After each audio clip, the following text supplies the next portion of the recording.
You're definitely a city supporter. I never knew there were two teams. I can't understand how one city can have two teams. One's in Manchester, one's in London has two. London has about 6. They got Madrid, they've got Italy. Southampton are gold screen. Gold screen is Arsenal Spurs. Arsenal Spurs. Yeah, Barnes Spurs. I hope everyone's got their thinking caps on. I don't know if I should say that as well.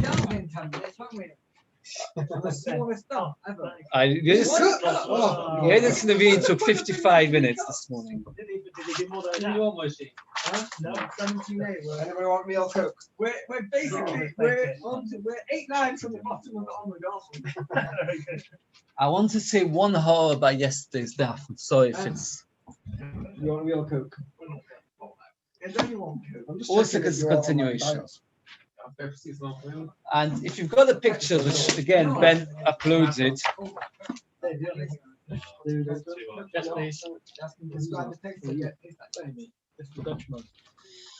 I want to spend a minute or two discussing yesterday because it's a summary in order to be able to continue. If you look at pages 23 and 25, which Ben put up, you don't have a phone, is she? Oh. Which doesn't the first? 23 and 25. I can show it. I can pick it up and you can look at it. I don't know if does your screen have a smart? Let me look. Yeah, they all have it on here. You've got a smart phone. What page? 23 and 25. Is that the one where the Quran were confused? Very good. That's the question. 23 and 25. If you look at the top of 23, we have the Tloim in the northwest, which is nice and easy to remember because we live in the northwest. If you look at page 25, it says already moved to the southwest, which somebody told me yesterday was Devon or something. Devon. Cornwall, Devon, yeah. I disagree. Lemaisa, we asked the Stira, how can it be? You can't put the Lishkas Tloim in 2 different places. The Gemara answered that it's Machrikas Tanoim. And the Blazer ben Yaakov is the one who says that it was in the southwest, and we hold it in the northwest. What's the proof that Mishnah is going like a Blazer ben Yaakov? What's the proof? What's the proof that it's going like a Blazer ben Yaakov? Because he had a Mishnah where he forgot. Southwest England is Bristol, it says. Bristol. Go on, read the bottom. Oh, you're right. So who else argues with me? Okay, I thought southwest was Inkster. Southport. No, that's not south. Okay, sorry. Okay, we'll get you off the point. Right, sorry, you're right. Yeah, we need to get into geography. So northwest, southwest, Machrikas, where the Lishkas Tloim was, where the Machrikas Tanoim. The world going to give another answer in a minute, but the Gemara wanted to prove that Mishnah there is not is Rabbi Eliezer ben Yaakov. Because he forgot the Mishnah. Very good. Because 2 proofs. Proof number 1, there were 4 rooms in Ezras Noshim.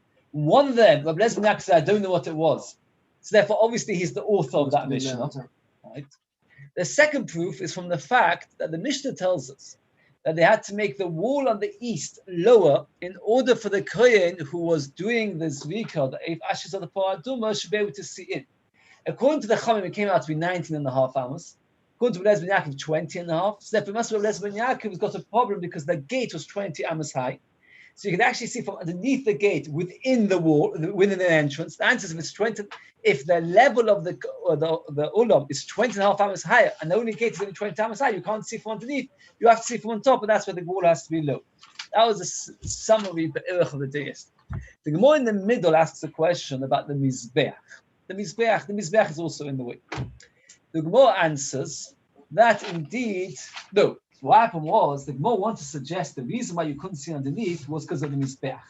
To which the Gemara answered, it's not true. It can't be because of the beauty of the Mizbeach, because Mizbeach was to the left. And Mishnah there says, Rabbi Yehuda says it's in the middle. So therefore, it can't be like Rabbi Yehuda. That means, according to Rabbi Yehuda, the reason why you can't see through in the gate is because of the Mizbeach. But that can't explain the Mishnah in Midas. As to the reason why you can't get in, you can't see in, is because of the Mizbeach. Because Rabbi Yehuda holds Mizbeach is in the middle, and we hold Mizbeach was not in the middle. Rashi goes through a tremendous depth, and it's kedai a little bit to understand this. If you look to page So I'll just turn it. There's Rashi's bothered by a couple of fundamental questions. Now, you look at page 33. I don't know if you got it on your phones. Here it is. This is Shittas who? Who is this Shitta? Who is this picture, top picture? It's Rabbi Yehuda. Rabbi Yehuda on the top there.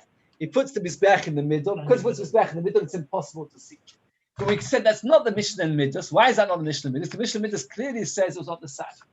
For Rashi, I don't care if it's on the side. Look at the Mishnah, which is where it's on the side. Here's the Mishnah on the side. Page 34. It's on the side, but it's in the middle. Oh, meaning You can just that about see can past you it. still see To the right past of it? it. Can you see to the Not right the of full it? door, but part of it. So Rashi goes through a big calculation. Can you? Let's work it out. The floor of the Mizbeach was already 13 and a half amas higher than the gate, because we had 12 steps plus 15 steps before we got to the Ezra's Skranim, which is where, as I said, as Skranim, where this is. So you've already 13 and a half amas. You've only got 6.5 amas left from the entrance. The Mizbeach was how high? 10 amas. The Mizbeach blocks it. And if you work it out, it fitted in that two of the whole Mizbeach actually covered the entire entrance. The entrance was 10 amas. The Mizbeach went within, and he went all the way till the entrance of the Olam. Answers Rashi, that is not true. Why? It wasn't part of the door. Because the Mizbeach went in twice. Since it went in twice, so therefore the second time it went in, it was only 28 amas of the size. And therefore there was still 2 amas left that you could see. Above the 6 amas, you had 19 and a half amas. Why was it 19 and a half amas? Because you got 6 amas, which is still there after you got up 13 and a half. So you got 2 amas left to the right, and that is the way you can see in. If you measure it, that means the Ulam itself was, we said, was how wide was the entrance? 10 amas. Of that, against it, there was 6 amas on each side. 5 amas of wall, 6 amas of chambers, 32 amas. If you add it, so Rashi works out that you could actually see above the Soivev. That means above the 6 amas, you could see into the base, into the ulam within that area, and therefore you could still see in. Okay, the Maisa, Rashi then asks one more further question, and that is like this: that Rabbi Yehuda holds the Mizbeach was where? Where does Rabbi Yehuda hold the Mizbeach was? Middle. The Mishnah in Midas, where does it put the Mizbeach? Side. Where does Rabbi Lezer and Yaakov hold the Mizbeach was? He brings a Mishnah which the Gemara later tells us that in fact the entire Mizbeach was all on the left. None of it blocked the entranceway. So there were 3 opinions. In fact, Rashi, if we're saying that the author of Midas is Rabbi Lezer and Yaakov, how can you say that the author of Midas is Rabbi Lezer and Yaakov? It's not true. Because when it comes to the Mizbeach, they contradict each other. The author of Midas put it slightly off left, and Rabbi Lezer and Yaakov held it was completely off left.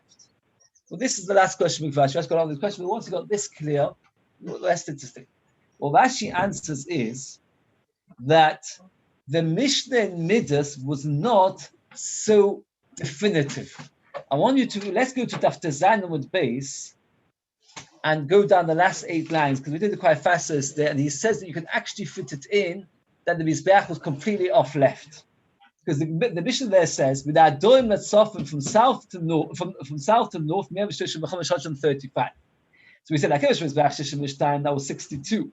Mizbeach went to Beis Shmoin, Mok went to Beis Sibav, went to Beis Shchonis Arba, Shchonis Anosim Arba, Anosim Kesa Azor Chos Amas, for Beis Kesa Kesa. So that means the Mishnah there, if you calculate it, says it's 135, but only explicitly tells us about 104. Work it out. 62 of the Mizbeach and the Ram, plus 8 of the wings, that is 70. 24 from the wings to the tables, that is 94. Yeah, 62 plus 8 is 70, plus 24 is 94. Another 4 from the tables, that's 98. 4 from the Nanosim to the Kosel is 102. And 8 Amas, sorry, it's 102, it's 110. So 25 Amas, it doesn't tell you where they were. So we know that the simple explanation that's 25 amos is that it was divided like this: 4 amos for the tables, it's the yellow, and 10.5 on each side, and that makes the mizbeach slightly off-center to the left. But Rashi says there's an alternative way to understand it, and that is to put all 21 amos over here instead of doing 10.5 here. Put all 21 to the right, putting the mizbeach completely to the left.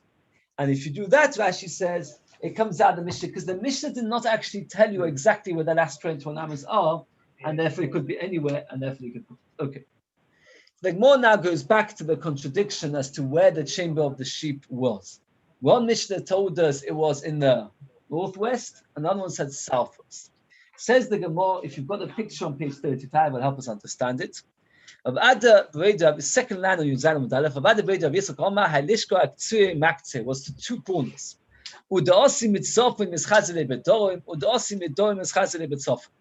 It was, it stretched. You look at the picture 35, if you've got a picture, it's stretched. If somebody would ask you, where is this, northwest or southwest, like Bristol, Devon, which we argue where it is. If somebody asks you where it is, northwest or southwest, Just what west. would you say? Just It depends where you come. Yeah. If you're coming from the south, you say it's northwest. Coming from the north, you'll say it's in the southwest. Now, the Gemara now asks another contradiction. Here's another picture of it. This is a slightly better picture, next page. It gives you an idea of how it stretches from corner to corner. Now, over here, the Gemara's got another question. If you look back to page 23 and 25, we only tackled the contradiction regarding the sheep. That the sheep, we said, is either the northwest or the southwest.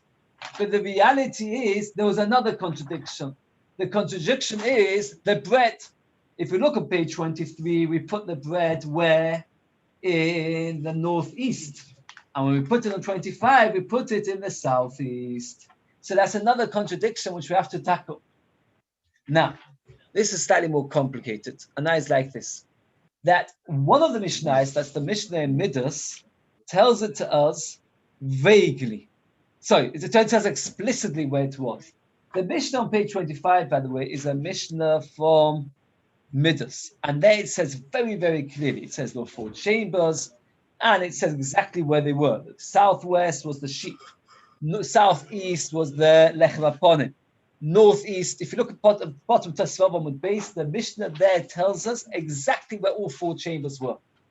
The Mishnah in Talmud did not actually tell us where the 4 chambers.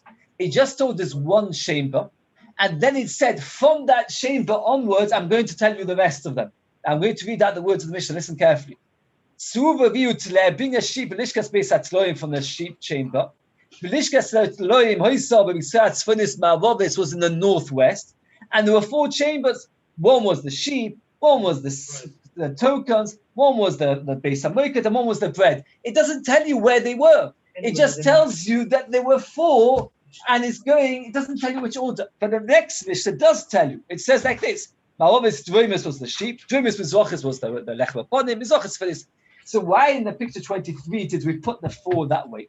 The answer is, when I tell you there's 1 in the northwest, and then I tell you there was another 3, we always most likely go which direction?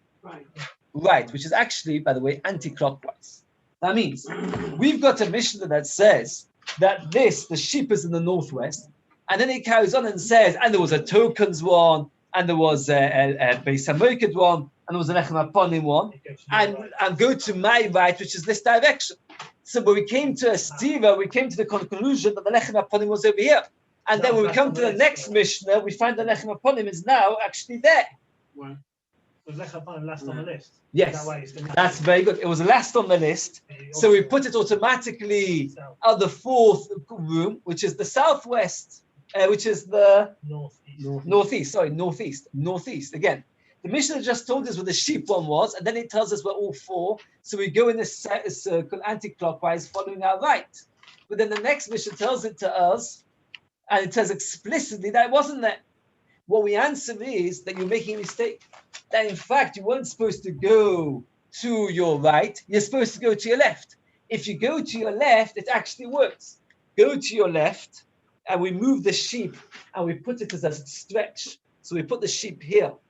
And then we put the next one, the Chosamos here, and then the Beis there, and finding the lechem upon him there, it will fit in exactly with the next mission which says the lechem upon him was there. So the Gemara over here says two things. First, we had a contradiction where the sheep is northwest, southwest, answer it was stretching to both. Next, we have a contradiction about the bread.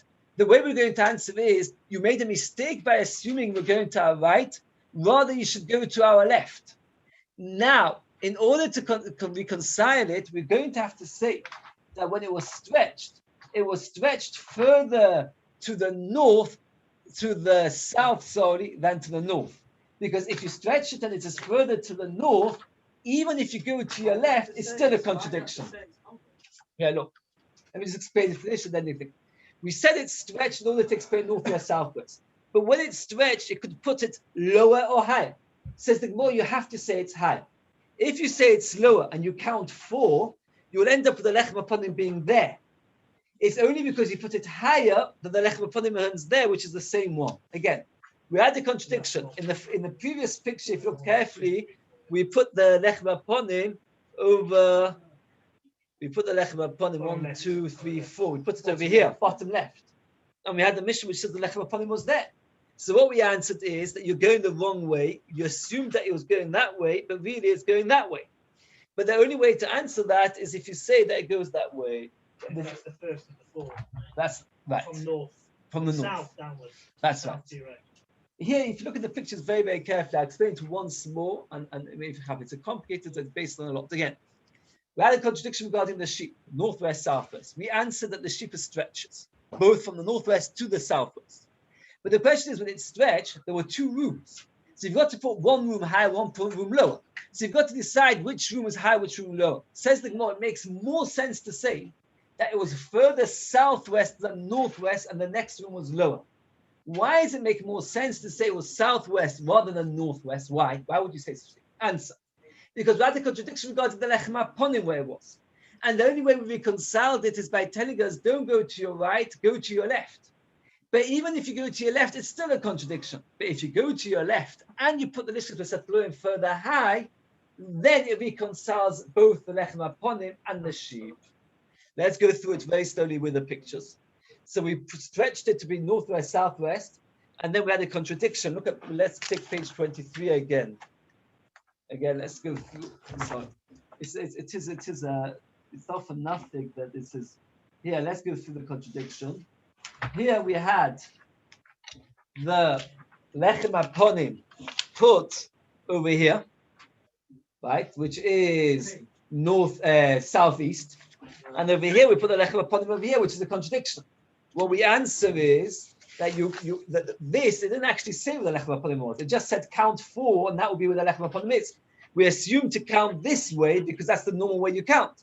But if you count that way, the lechem aponim will end up there. But the Gemara says that's still a contradiction because the lechem aponim was actually there. It's not there or there. Answers the Gemara: push the lishkas hatzloim up a bit, put the chisomis a bit down. Then we call it northwest because it's a bit stretched to the northwest. We call it southwest, a bit stretched to southwest. Put the lishkas hatzloim up, and let me just finish one second. And the tzloim at the bottom, and now go to your left. Fourth one. And the fourth one will be the lechem aponim over here, which is exactly where we said it's over there. And then you manage to reconcile both the lechem aponim and the tzloim. I'm sorry, Moshe, let's see your questions. Sorry for interrupting you. If it's stretched and it's most of it's along. Yes, the up and southwest. No, it's stretched along the west. It's just west. It's not. No, because if you're coming, it was a bit towards the west, bit towards the north. Yeah, but it's both, so it should be west. West. Let's just see over here. Here is this picture is showing you how it would be wrong. That means this is page 36. This is showing you that if you were to stretch it northwest, southwest, but put it more to the south and to the north, meaning and put the next one down, it wouldn't help you. No. So so you're right. It does help. Oh, but, sorry. Yes, it helps, but with the wrong. It's not going to your right. Look at that. You're right. So it is the Gemara saying if you count it this way, it's no good. You count it this way, then it comes to your fourth. Very good. It is right where it is in the wrong direction. Here, the Gemara counts 1, 2, 3, 4. You've got the lechem upon in there, which is very good. So here it's no good. Here, if you count it to the here, if you put the tzloim there, and you count 1, 2, 3, 4, even if you go to your left, it is no good. So that is no good. Oh, it's good that you came, you corrected me. Let's see the Gemara again. Let's see, now I'm going to do inside. It should be good. Says the Gemara like this. I'm going to start again from the second line. Had the 2 corners. Or if you came from the north, it looked as if it was the south. It makes more sense that it was more to the southwest. Why the contradiction? The bread onto the bread. We answered. You make a mistake to always count from your right side. You should count from your left. And when you count from your left, it's okay. Says Boy Yutzan based off of the page. If you say the sheep was in the southwest, that's why the lechem aponim is reconciled, because you count from the southwest 4, you'll end up in the southeast. Very good, southeast, and you'll get the lechem aponim where the other Mishnah says. But if you say that was actually more northwest, so what's the lechem aponim? How do you answer the lechem aponim? And that it was in the southwest, and then you count northwest 4. And this is this is according to everybody. This is how we reconcile it. You put the sheep northwest, southwest, you count 4, you get to the lechem aponim over here, which fits in both the Mishnah and Thomas Midas and Mishnah and Midas. Mishnah Midas says clearly it was in the southeast, and the other Mishnah just says count 4 and you get there, and both ways you get it. Says the Gemara, but how can you count to your left? You always go to your right, that's when you do avodah. Here we're just calculating where the rooms are. You're not actually doing avodah, so therefore you can do it any way you want. We're finished with the hard Gemaras for quite some time. The next few daf are literally very easy and very geschmackig Gemaras, and if there's a struggle, says the Gemara. The Mishnah tells us that the Kohen Gadol was entitled to do what? What was he entitled? Take whatever he want and be makriv whatever he wanted. So Kohen Gadol makriv chelik v'rosh, not chelik v'rosh. Tonu Rabban, Keita makriv chelik v'rosh. Oma oila zuani makriv. This oila mi makriv, mincha zuani makriv, and he can barge into anybody group. I want to be in that oil. I want to be in that mincha. Keita not chelik v'rosh. Oima chatas zuani oichel. I want to eat this chatas. Osham zani oichel. But noitel chalam mishtei chalas. When did you bring 2 chalas in the Beis Mikdash? Shavuos. He takes one, the rest of the kohanim, a few 100,000, split the other one. How many breads were there in the lechem aponim? 12. How much did he take the Kohen Gadol? 11. No. It says, you read it, 4, 5. Every week, all the kohanim, how much did the kohanim get to each lechem aponim? Very good. Do you remember the exact size? In Psachim, one Kohen said the tail of a lizard, and they found out that he wasn't he was the Kohen. Very good. Everybody got a crumb, and the Kohen got 4 or 5 loaves. That crumb would be enough to you could take that you want. Right, let's discuss a couple of points. One point is like this. There's a machlokas tanoim. There's a machlokas tanoim which the Gemara is going to examine. Let's get very clear. I just said an interesting story about it, or more about it. The Gemara is like this. The Torah says, "V'hoisa le'Aaron u'levonov." Aaron and his sons should get it. So the machlokas is like this. Aaron and Bonov, the Torah puts an equal footing Aaron and all his sons. Aaron was the Kohen Gadol, his sons were the normal Kohanim. So Rabbi holds what the Torah is teaching us is what? Aaron gets half, and his sons get half. That's Rabbi. The Chachamim disagree, and they say Aaron, the Kohen Gadol, can never get 50%. He can get 40%, 45%, 49%, but not 50%. And machlokas tanoim. Just there's an interesting Gemara in Ksubot that Rabbi Akiva became very, very, very wealthy, even though when he was. My son came home. He said he doesn't know if Rabbi Akiva joined pre-nursery or nursery when he was 40. The teacher really got into the picture. So it's quite a sweet story if you think about it. It's very uplifting that Rabbi Akiva at the age of 40 and Maisi changed the world. Everything that we know is from Rabbi Akiva. And Maisi was very, very poor. Very, very poor. He was laying in straw, and the next morning after his chasna, he had to pull straw out of his hair, and his wife had to do the same. His father was extremely wealthy. Eliyahu Novi came to him the next morning dressed up as a poor man and said, "Can you spare some straw?" Yaakov used to ask the question, if the Eliyahu Novi comes all the way to Rabbi Akiva, why just give him some money instead of just, he wants to make him feel better. You've got straw, I don't even have straw. Why didn't he give money? The answer is to be zeicha to Torah. A person has to be willing to give up some of his comforts, give up an interesting evening to watch something. That's how a person is zeicha to Torah. That's how a person gets success. Lemaisa, the Gemara tells us an interesting thing that Rabbi Akiva was a very big bandit. I've forgotten his name. New Levi, you always have a good memory of this. What? No. A very interesting one. What was he called? Comes up quite a lot of times in the Gemara. No, not yes, but so it also comes up very lot, but it wasn't him. Anyway, and what happened was, as he was getting killed, as he was getting hung by the king, he said, all my money should go to Rabbi Akiva and his friends. So Rabbi Akiva went and stood up for the Beis and said, Rabbi, we pass like Levanov, we should pass like Rabbi. Why did Rabbi Akiva say that? Think about the logic. The pasuk says, "Does the Aaron get half and everybody gets half, or does the Aaron get up to half but not half, and everybody else gets more than half?" Rabbi Akiva wanted to get a full half, so he said that when the pasuk says, like who? Like Rabbi. That's just a side point. And the Maisa, he got half all that money. It was 6 ways Rabbi Akiva became very wealthy. That was one of them. It's bugging me that I can't remember the name of that bandit. It comes up in the Gemara sometimes. That bandit. No. The Gemara bandit. Anyway, the Maisa is machlikas. Now that we know there's machlikas if the Kohen Gadol gets half or not, I want to ask you a very difficult question. This Beis that says that the Kohen Gadol gets 4, 5, or 1 from the Lechem, does it hold like Rebbe or like the Chachamim? What would you say? What's your proof? But you see, Tali's on his own thing. It must be like the Chachamim. Why must it be like the Chachamim? Because it doesn't say get 6 from the Lechem upon him. It says gets 4, 5. So I'll ask you, on Shavuos, how much does you get? 1. If you get less than 1, he gets 1. So it's like who? It's like Rebbe. Maybe Rebbe by Shavuos, the Chachamim the rest of the day doesn't make any sense. What do you say? Maybe don't break into a whole.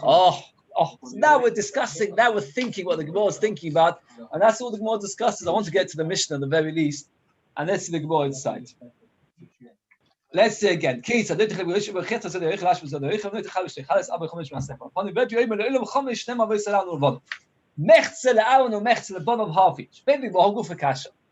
Beis is difficult. Almost. Sticks 1 out of 2. Mani, who is that? Who says 1 out of 2? Rabbi. Who does that go like? Let's go to the Sefer Rabbi, which we'll examine in a minute. How does 5 work? It should be 6. So this Beis starts with Rabbi, goes to Chachamim, and then finishes off with Rabbi.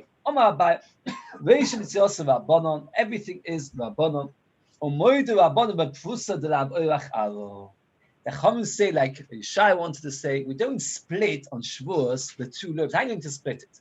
1 and a bit to the Kohanim and 4/5 to the Kohen. That's not nice. You're not going to give a Kohen half a loaf.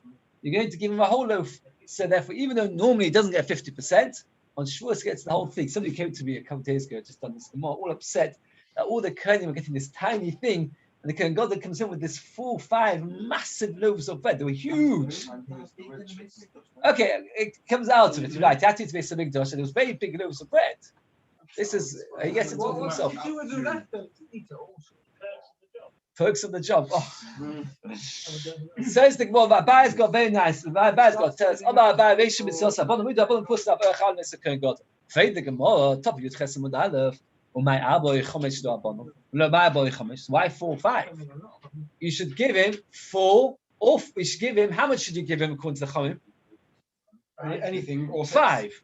4, yeah, maybe 5. 5, because you can't give him 50%. Up to 6. You can't give him 6. Half a loaf either. Can't give him half a loaf. So this comes up to Machlikas like this. Very briefly, let's discuss it. Every Shabbos there'll be a changing of the guards, right? Changing of the guards. Mishmah. That means like this. What would happen is you would work from Shabbos till Shabbos, and then the Motzei Shabbos, the new ones would set in. The new ones would start Motzei Shabbos. What's the first job they would have to do? take off the clothes. No, that was the first people. No, that would be the next morning. But there was a job they had to do that night was to lock all the doors, close all the gates. Now, I don't understand because to me it sounds like a very easy one. Rashi in Sukkah tells us that they were reluctant to do it. not reluctant, I should say the right word, but they felt, what do you mean? We never opened the doors in my children. Like they'll make a huge amount of mess and they'll say, tidy up. They say, we never made the mess. I didn't make the mess. Chas v'sholom, I should be the one to tidy it up. So I don't know, nobody ever makes the mess. I'm always the one who does it. But the Maisa, the Kohanim will come on Shabbos. They say, why should we close the doors? We never opened the doors. You did. But they are leaving because it's Motzei Shabbos. So because of that, there's a shitta that we give them 2 extra loaves. So therefore, there's 12 loaves of bread. We were to split it really 6-6. Instead, we split it 7-5. And 2 of them are given for the schav closing the doors. So how much is really left? 10. Of the 10, he's getting half. But according there's another man who says no, that we don't give them anything extra for closing the doors. So then 6-6. If it's 6-6, we give the Kohen Gadol 5. If it's 5-5, the 2 extra, then we give the Kohen Gadol 4. That's the Gemara's answer. The one coming in, the group coming in, the one group coming out takes 6. This Chag of Hasdras Loi Shok, and nobody gets paid for closing the doors. You have to split 12. You take 1 off because don't give him 50%. Rabbi Yehuda is 2 is just for closing the doors. We're splitting 10 because 2 we're not counting because 2 was for the doors. Take 1 off and you get 4. So according to Abaya, this whole Beis is Shittas Chachamim. 1 on Shavuos, not half on Shavuos. Why not? Because you don't want to split the loaf.